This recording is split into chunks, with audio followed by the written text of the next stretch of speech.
Welcome to practice set 2 of UPPCS Hindi practice for सहायक समीक्षा अधिकारी या समीक्षा अधिकारी प्रारंभिक परीक्षा। चलिए शुरू करते हैं। पहला प्रश्न, निम्नलिखित शब्दों में से अतिवृष्टि शब्द का विलोम क्या है? अतिवृष्टि मतलब होता है बहुत ज़्यादा बारिश होना, और अनावृष्टि माने कम बारिश होना। तो इसका क्या होगा? विलोम होगा अनावृष्टि, बारिश का ना होना। ठीक, अनावृष्टि। निम्नलिखित में से संयोग शब्द का विलोम कौन सा है? तो संयोग शब्द का विलोम होगा वियोग। संयोग का शब्द होगा वियोग। अब निम्नलिखित में से कौन सा विलोम त्रुटिपूर्ण है? तो अपेक्षा का उपेक्षा सही है, अनुज और अग्रज सही है, उन्नत अवगत इस पर डाउट है, ये आगे देखते हैं। आदान प्रदान भी सही है। तो उन्नत का जो विलोम होगा ना, उन्नत का जो विलोम होगा, उन्नत का विलोम होगा अवनत। उन्नत का विलोम होगा अवनत या फिर निम्न भी कह सकते हैं। ये होगा, ये गलत है, त्रुटिपूर्ण है। यथार्थ शब्द का विलोम क्या होगा? तो यथार्थ का विलोम वैसे तो काल्पनिक होता है। यथार्थ का विलोम होता है काल्पनिक। ठीक है, लेकिन इसमें आदर्श नहीं होगा, अनुचित नहीं होगा, उचित नहीं होगा। कृत्रिम आर्टिफिशियल है पर ये काल्पनिक नहीं है, तो इसका विलोम इसमें दिया नहीं है, क्वेश्चन ही गलत है। तो यथार्थ का विलोम आप जानिए क्या होगा? काल्पनिक होगा यथार्थ का विलोम। निम्नलिखित में से कौन सा शब्द निर्भीक शब्द का विलोम नहीं है? तो निर्भीक का मतलब क्या होता है? निर्भीक का मतलब होता है निर्भय, जिसको डर न लगे। ठीक है, निर्भीक का मतलब होता है निर्भय, जिसको डर न लगे। तो साहसी, साहसी वही व्यक्ति है जिसको डर नहीं लगेगा। तो ये तो इसका विलोम हो नहीं सकता, तो ये करेक्ट आंसर होगा। बाकी डरपोक, कातर, कायर जो भी है ये सब होगा। निम्नलिखित में से अर्जन शब्द का विलोम क्या है? तो अर्जन शब्द का ये विलोम होगा व्ययन। अर्ज करना मतलब कि कमाना, इकट्ठा करना। ठीक है, कमाना, इकट्ठा करना। और व्ययन का मतलब होता है खर्च करना। व्ययन का क्या मतलब होता है? खर्च करना। वादी शब्द का विलोम क्या होगा? वादी शब्द का विलोम होगा प्रतिवादी। ठीक है, वादी शब्द का विलोम होगा प्रतिवादी। निम्नलिखित में से कौन सा शब्द भूगोल शब्द का विलोम है? तो भूगोल का विलोम होगा खगोल। भूगोल का होगा विलोम खगोल। गोप्य शब्द का विलोम क्या होगा? गोप्य शब्द का विलोम होना चाहिए गोपनीय, मतलब प्रकाश, तो प्रकाट्य होगा। गोप्य शब्द का विलोम क्या होगा? प्रकाट्य होगा। निम्नलिखित विलोम शब्द युग्मों में से त्रुटिपूर्ण शब्द युग्म का चयन कीजिए। निद्रा का जागरण सही है, नख का शिख सही है, पाश्चात्य का प्राच्य भी सही है, पूर्णिमा का एकादशी नहीं होगा। पूर्णिमा का आपका होना चाहिए पूर्णिमा मतलब कि जिस दिन पूरा चांद निकलता है। हाँ, अमावस होना चाहिए, अमावस। पूर्णिमा का जो होगा अमावस होगा। ठीक है। जंगल शब्द का पर्यायवाची क्या होगा इसमें? तो जंगल शब्द का हमको पता है विपिन, कांतार, अरण्य, तो कांतार होगा। ठीक है। भ्रमर, भ्रमर शब्द का पर्यायवाची क्या है? तो देखिए, भ्रमर का मतलब होता है भौरा। भ्रमर का मतलब होता है भौरा। तो भ्रमर का पर्यायवाची क्या क्या था? अगर हम याद करते हैं तो भृंग है, आंसर मिल गया, भृंग होगा। भ्रमर का भौरा होगा, मधुकर होगा भ्रमर का पर्यायवाची, और षटपद मतलब 7-6 पैरों वाला षटपद हो गया। और भ्रमर को कहते हैं मिलिंद भी कहते हैं, याद रखिएगा, मिलिंद। तो ये भ्रमर का पर्यायवाची है। आँख का पर्यायवाची शब्द कौन सा है? तो आँख का पर्यायवाची होना चाहिए दृग, नयन, लोचन, चक्षु, और इसमें चश्म। चश्म भी आपका पर्यायवाची है, ये सही है। ठीक है, अम्बक भी कहते हैं, दृष्टि भी कहते हैं, अक्षी भी कहते हैं आपको। ठीक है। अब निम्नलिखित में से मोर शब्द का पर्यायवाची क्या होगा? तो देखिए, मोर शब्द को हम लोग मोर का पर्यायवाची कलापी भी होता है। मोर के अन्य पर्यायवाची अगर हम लोग देखें तो मोर को मयूर कहते हैं, मोर को शीखी भी कहते हैं, शीखी बड़ा शब्द, ये छोटी की मात्रा शीखी कहते हैं। मोर को केक भी कहते हैं, मोर को नीलकंठ भी कहते हैं, सारंग भी कहते हैं। किसको? मोर को। मोर को ध्वजी भी कहते हैं, मोर को क्या कहते हैं? ध्वजी भी कहते हैं। कलापी भी कहते हैं मोर को, कलापी मोर का पर्यायवाची। निम्नलिखित में से कौन सा शब्द परोक्ष का पर्यायवाची नहीं है? तो देखिए, जो प्रत्यक्ष और का विलोम होता है परोक्ष। तो परोक्ष का मतलब क्या होता है? परोक्ष, परोक्ष को हम अप्रत्यक्ष भी कह सकते हैं। अप्रत्यक्ष भी होता है इसका पर्यायवाची। इसका पर्यायवाची ओझल भी हो सकता है, अदृश्य भी हो सकता है इसका पर्यायवाची, अगोचर भी हो सकता है इसका पर्यायवाची, या इसका गुप्त भी हो सकता है, मतलब थोड़े हद तक। ठीक है, तिरोहित भी हो सकता है इसका पर्यायवाची। तो तिरोहित ही उसका क्या होगा? पर्यायवाची शब्द इसका नहीं है। ठीक है, तिरोहित नहीं, नहीं, एक सेकंड, इसमें पूछ रहा नहीं है तो तिरोहित तो होगा, ये नहीं होगा। पर्ण, पर्ण इसका पर्यायवाची नहीं होगा, क्योंकि पर्ण किसका पर्यायवाची है? पत्रा, पत्ता, पत्ते का, पत्ता, पत्र, पल्लव, द्रुंदल, इन सब का पर्यायवाची क्या है? पर्ण है, पर ये परोक्ष का पर्यायवाची नहीं है। निम्न सूची को सूची 2 से सुमेलित कीजिए। ठीक है, तो देखिए, तत्समय तो लोमस को भाई देखने से पता चल रहा है कि लोमड़ी से जुड़ जाएगा, लोमस। रुष्ट का रूठा हुआ, रूठा। रुक्ष का रूखा, और फिर लास्ट यही बचेगा तो रणन का लड़ना, रणन का लड़ना होगा। ठीक है। निम्नलिखित में से केतु का पर्याय नहीं है? तो देखिए, केतु का पर्यायवाची होता है केतु किसका पर्यायवाची है? केतु ध्वज, झंडा, पताका, निशान आदि, मतलब कि मिला जुला के झंडे का पर्यायवाची होता है केतु। तो देखिए अब इसमें हमें निशान भी मिल गया, झंडा भी मिल गया, पताका भी मिल गया, और क्या नहीं है? तो ग्रह। इसमें इससे पर्याय, यहाँ केतु का पर्याय ग्रह से नहीं है। ठीक है, निम्नलिखित में से कौन सा शब्द अन्य शब्दों से भिन्न अर्थ का बोधक है? तो देखिए कुंजर, मतंग, हस्ती, उरग। तो कुंजर, मतंग, हस्ती ये सब हाथी के पर्यायवाची हैं तीनों। और ये उरग किसका पर्यायवाची है? उरग देखिए सर्प का पर्यायवाची है। सर्प, सांप, ये क्या होता है? या फिर उसको भुजंग भी कहते हैं, सांप को भुजंग, या विषधर भी कहेंगे सांप को। तो ये उसका पर्यायवाची उरग, उरग। बाकी हस्ती, कुंजर, मतंग किसका पर्यायवाची है? हाथी का पर्यायवाची है, हाथी का। शैलेंद्र निम्न में से किसका पर्यायवाची? तो शैलेंद्र, हम लोगों ने कल वाली जो प्रैक्टिस क्लास थी उसमें ये सब पढ़ा था, सारे के सारे जो भी इस क्वेश्चन पेपर में। मतलब बहुत आश्चर्य की बात है कि हमने भी पिछली वाली क्लास में ही कवर किया था, आप चाहे तो देख सकते हैं। शैलेंद्र किसका पर्यायवाची शब्द है? तो शैलेंद्र हिमालय का पर्यायवाची है। हिमालय के और पर्यायवाची क्या होंगे? जैसे जितने भी हिम वाले शब्द आएंगे, हिमगिरी, हिमाचल या गिरिराज, पर्वतराज, ये सब किसके हैं? हिमाचल के, हिमालय के पर्यायवाची हैं। नाउ हल्दी का तत्सम रूप क्या होगा? हल्दी का तत्सम रूप होता है हरिद्रा। ध्यान रखिएगा, देखिए इसमें स्पेलिंग क्या है, मतलब वर्तनी को भी इसके में ध्यान रखना है। तो हल्दी का तत्सम रूप क्या होगा? हरिद्रा होगा। इसमें छोटी की मात्रा होती है, हल्दी, हरिद्रा से हल्दी बनती है। निम्नलिखित में से मुद्री का तत्सम रूप क्या होगा? तो मुद्री का जो तत्सम रूप होता है वो होता है मुद्रिका। मुद्रिका से बनता है मुद्री, जिसमें मुद्रिका ये ऑप्शन होगा। गेहूं शब्द अभी हमने पिछले वाली क्लास में किया, तो गोधूम से होता है गेहूं। गोधूम से क्या होता है? गेहूं बनता है, पर इसमें बड़ी ऊ की मात्रा होती है, सॉरी, गोधूम में बड़ी ऊ की मात्रा होती है। देखिए दोनों कंफ्यूज करने के लिए दिया है, तो ये होगा बड़ी ऊ की मात्रा। गोधूम, धूम मचाने वाला धूम, गेहूं, गेहूं, गोधूम से गेहूं। सुई का तत्सम रूप क्या होगा? तो सुई सूची से बना हुआ है। सूची से क्या बनता है? सुई बना हुआ है। तो सूची से क्या बना है? सुई बना हुआ है। तो सूची तत्सम रूप है सुई का।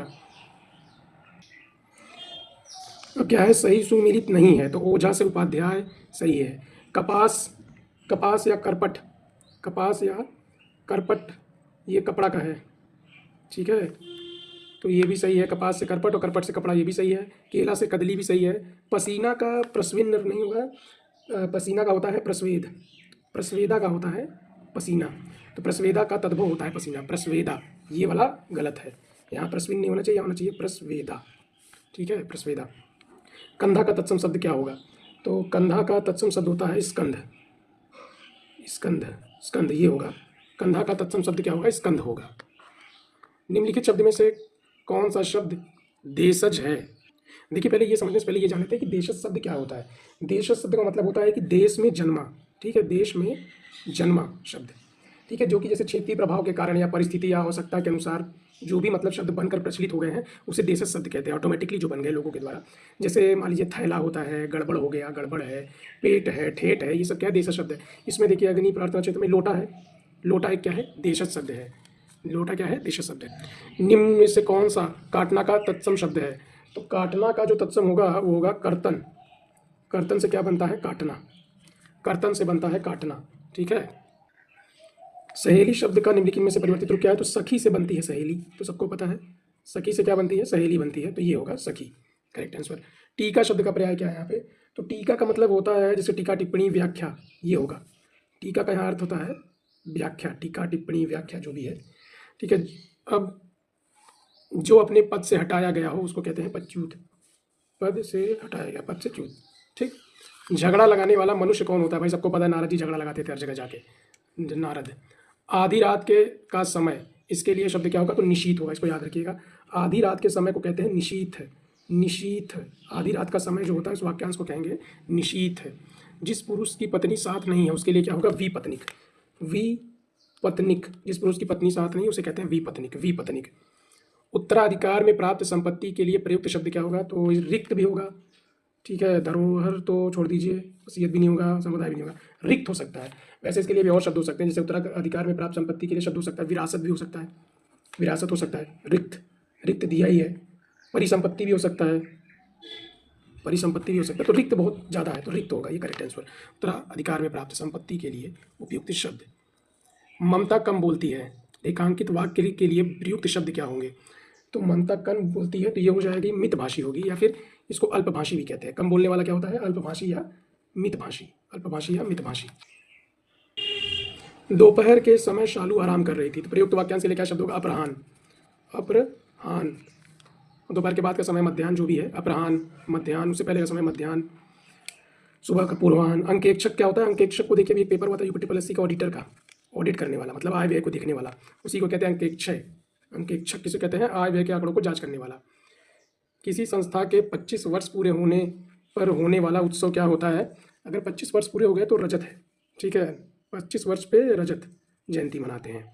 और 60 वर्ष पे बनाते हैं हीरक जयंती। शताब्दी को 100 वर्ष पे मनाया जाता है और स्वर्ण जयंती को 50 वर्ष पे मनाया जाता है। तो याद रखिएगा, सबसे पहले रजत जयंती मनाई जाती है, फिर स्वर्ण जयंती मनाई जाती है, फिर हीरक जयंती 60 वर्षों पर, शताब्दी 100 वर्षों पर, ठीक है। अप्रमेय किस वाक्यांश के लिए एक शब्द क्या होगा? तो अप्रमेय मतलब क्या होगा? अप्रमेय मतलब जिसका प्रमाण सिद्ध न हो सके उसे कहते हैं अप्रमेय, जिसको प्रमाण से भी सिद्ध न कर सके। जो अवश्य होने वाला हो, जो अवश्य होने वाला उसे कहते हैं अवश्यम, अवश्यम भावी कहते हैं उसको, अवश्यम भावी। जो अवश्य होने वाला हो अवश्यम भावी होता है। जो तौला या मापा ना जा सके, जो तौला ना, और वो होता है अपरिमेय। अपरिमेय, जो तौला या मापा ना जा सके अपरिमेय। जो समय पर संभव न हो उसे कहते हैं असामयिक। जो समय पर संभव न हो उसे कहते हैं असामयिक। प्रमाण से सिद्ध न होने वाला अप्रमेय, जो अवश्य होने वाला हो अवश्यम भावी, और जो तौला या मापा न जा सके अपरिमेय। निम्नलिखित में से विशेष पद क्या है? तो अनुरागी, अपमानित, अनादृत और अग्नि। अग्नि क्या है? विशेष पद है। और अग्नि का जो मतलब वो क्या होता है? विशेषण क्या होता है? आग्नेय होता है। अग्नि का विशेषण क्या होता है? आग्नेय। वह श्रेष्ठ उपासक है, उसमें विशेष क्या है? तो इसमें उपासक होगा, क्योंकि जिसकी विशेषता बताई जाती है वो विशेष होता है। ये सही है। समुद्री सांप में घातक परंतु बहुत कीमती जहर पाया जाता है वाक्य में। तो देखिए सांप कौन सा है? समुद्री। क्या है? घातक है, और क्या है? कीमती है। तो 3 तो विशेषण हो गए, और विशेष क्या है? 2। एक तो सांप और एक जहर, 2 विशेष हो गए, तो ये सही है। निम्नलिखित में से क्रिया विशेषण क्या है? क्रिया की विशेषता बताने वाले शब्द को हम लोग कहते हैं क्रिया विशेषण। तो धीरे धीरे चलो, यही सही है, ठीक है। काला घोड़ा तेज दौड़ता है में क्रिया विशेषण क्या है? तो क्रिया की विशेषता बता रहा है, तो क्या बता रहा है? तेज है। क्रिया क्या है? दौड़ना। और कैसे है? तेज दौड़ रहा है, ठीक है। वह कृषकाय व्यक्ति दौड़ने लगा, वाक्य में विशेष क्या है? व्यक्ति, व्यक्ति की विशेषता बताई जा रही है, तो वो हो गया व्यक्ति क्या है? विशेष्य है। परिमाणवाचक क्रिया विशेषण का वाक्य होगा परिमाणवाचक। वह बहुत थक गया है, बहुत थक गया है। तो बहुत क्वांटिटी को बता रहा है ना, बाकी भली बातें अंदर अभी ये सब तो नहीं है। बहुत क्या है? क्वांटिटी बता रहा है, तो यही परिमाणवाचक क्रिया विशेषण है। क्रिया क्या है? थक गई है। क्रिया की विशेषता क्या बता रहा है? बहुत, ठीक। युद्ध देख कर अशोक का कठोर हृदय मोम जैसा पिघल गया। इसमें विशेष क्या है? तो हृदय की विशेषता बताया जा रहा है कि कठोर हृदय था और वो मोम जैसा पिघल गया, तो वो कठोर हृदय होगा, हृदय, हृदय। निम्नलिखित में से एक विशेषण शब्द नहीं है, तो महत्व है, महत्व है, लघुता है, लाघव नहीं है। लाघव एक विशेषण शब्द नहीं है। निम्नलिखित में से किस शब्द को शुद्ध है? तो ये कुमुदनी ऐसे लिखा था, कुमुदिनी। देखिए कुमु पे दोनों पे छोटी की मात्रा रहेगा, द पे छोटी की मात्रा और ना पे बड़ी की मात्रा, कुमुदिनी ऐसे लिखाएगा। ये करेक्ट है, कुमुदनी में ये करेक्ट है। दुष्चरित्र व्यक्ति से संबंध नहीं रखना चाहिए। इस वाक्य में प्रयुक्त दुष्चरित्र क्या है? तो व्यक्ति के विशेषता बता रहा है, उसकी चरित्र कैसा है? दुष्चरित्र है, तो ये विशेषण है एक। अशुद्ध वर्तनी वाला शब्द क्या है इसमें? तो अशुद्ध वर्तनी वाला शब्द इसमें होगा निश्चेष्ट। निश्चेष्ट, क्योंकि निश्चेष्ट ऐसे नहीं लिखा जाता, वो लिखा जाता है नि श च निश्चेष्ट, निश्चेष्ट ऐसे, निश्चेष्ट। निम्नलिखित में से शुद्ध वर्तनी वाला शब्द क्या है इसमें? तो शुद्ध वर्तनी वाला शब्द इसमें होगा शुद्ध वर्तनी वाला शब्द क्या है इसमें? सहस्त्र भी शुद्ध है, अंतर्धान भी शुद्ध है, षष्टम भी शुद्ध है। बल्कि ये गलत है, क्वेश्चन ही है, इसमें अशुद्ध होना चाहिए, क्योंकि अनुषंगिक नहीं होता है, वो होता है आनुषंगिक। आनुषंगिक, आ की मात्रा लगी होती है, आनुषंगिक। इसका मतलब होता है साथ होने वाला, साथ होने वाला, आनुषंगिक। ये अशुद्ध होना चाहिए था, यहाँ पे शुद्ध लिख दिया इसने गलती से, ठीक है। इनमें से शुद्ध वर्तनी का शब्द क्या है? तो हिरण्यकशिपु होगा, ये करेक्ट है। उसमें कश्यप नहीं होता है, होता है कशिपु, कशिपु। वर्तनी की दृष्टि से शुद्ध शब्द क्या है? तो अनुग्रहित है, ये वाला सही होगा, क्योंकि हित हो, हित नहीं होता, हित होता है। अनुग्रह, ह पे छोटी की मात्रा त, अनुग्रहित होता है, अनुग्रहित नहीं होता है, हित नहीं होता उसमें, ठीक है। अब हम लोग को ये 56 वाला क्वेश्चन देखना है। निम्नलिखित में से शुद्ध वर्तनी क्या है? तो शुद्ध जो होगा इसमें से हम लोग की वर्तनी ये होगी शुश्रूषा। ये नहीं होगा, ये होगा श्रूषा, सही है। छोटा श पे छोटी की मात्रा, स्र पे बड़ी की की मात्रा और शुश्रूषा, ठीक है। आजकल आयुर्वेदिक औषधियों की विश्वसनीयता बढ़ गई। रेखांकित शब्द क्या? तो आयुर्वेदिक सबको पता है, ऐसे लिखा जाता है, आयुर्वेदिक, ठीक। This is the correct. शुद्ध वर्तनी अनुक्रम सही है, देखने में पता चल रहा है, सबको पता है, नॉर्मल सी बात है ये अनुक्रम। निम्नलिखित में से कौन सा शब्द शुद्ध नहीं है? तो इसमें मुमूर्ष शुद्ध नहीं है, मुमूर्ष ऐसे नहीं लिखा जाता। मुमूर्ष लिखा था, देखिए माँ पे तो छोटू की मात्रा है, फिर एक माँ पे बड़ी की मात्रा, ऊ की मात्रा होती है। मुमूर्ष होता है, मुमूर्ष होता है, मुमूर्ष। बाकी सब तो करेक्ट है, यही एक शुद्ध नहीं है। एक वाक्य शुद्ध है इसमें, खेत जोतने से पारंपरिक उपादान हल का स्थान अब ट्रैक्टर ने ले लिया है। तो उपादान का तो मतलब होता है टूल। टूल क्या है? हल है। तो यही सही होना चाहिए, बाकी आगे भी देख लेते हैं और क्या होता है इसमें से कि निरपराधी के विरुद्ध दंड। निरपराधी क्या होता है? निर्दोष हो सकता है, ये गलत है। ठीक है, निरपराधी जैसा कुछ होता ही नहीं है। फिर से आप देखिए, शायद मैंने दोबारा सही से आया नहीं, कवर नहीं कर पाया। खेत जोतने से पारंपरिक उपादान हल का स्थान अब ट्रैक्टर ने ले लिया। उपादान का मतलब टूल होता है, तो ये सही है। ठीक है, निरपराधी नहीं होता कुछ, ये होता है निर्दोष। ठीक है, फिर इसके बाद श्रीमणी रेड्डी जिस स्तर पर नृत्यांगना है उस पर प्रति भी है, ये भी गलत है। शिक्षा प्रणाली जनोपयोगी है, ये भी गलत है। तो हमारा करेक्ट आंसर क्या होगा? खेत जोतने से पारंपरिक उपादान हल का स्थान ट्रैक्टर ने ले लिया। This is the correct answer. Now अब हमारा ये सेकंड प्रैक्टिस सेट भी कंप्लीट हो चुका है। ठीक है, आई होप आप लोग भी प्रैक्टिस कर रहे होंगे आर की बढ़िया से। एग्जाम डेट 27 जुलाई। टारगेट 2 मंथ का है हमारे पास समय, तो उसको अचीव करना है हमको किसी भी तरीके से गोल को। ठीक है, जो लोग भी पीसीएस में फेल हुए हैं उनके लिए बहुत अच्छा ये चांस है। फेल क्या हुए हैं, क्वेश्चन पेपर ही ऐसा सेट किया जाएगा कि बच्चों से एकदम कोई ऊंचाई, गहराई, लंबाई, चौड़ाई पूछेगा तो कितना आप याद रखेंगे। खैर छोड़िए, जो हो गया सो हो गया, उसको छोड़िए। सामने जो है उसको देखते हैं। बेस्ट ऑफ लक, प्रैक्टिस करते रहिए, कंसिस्टेंट बने रहिए। कल आपसे फिर मिलते हैं। Thank you.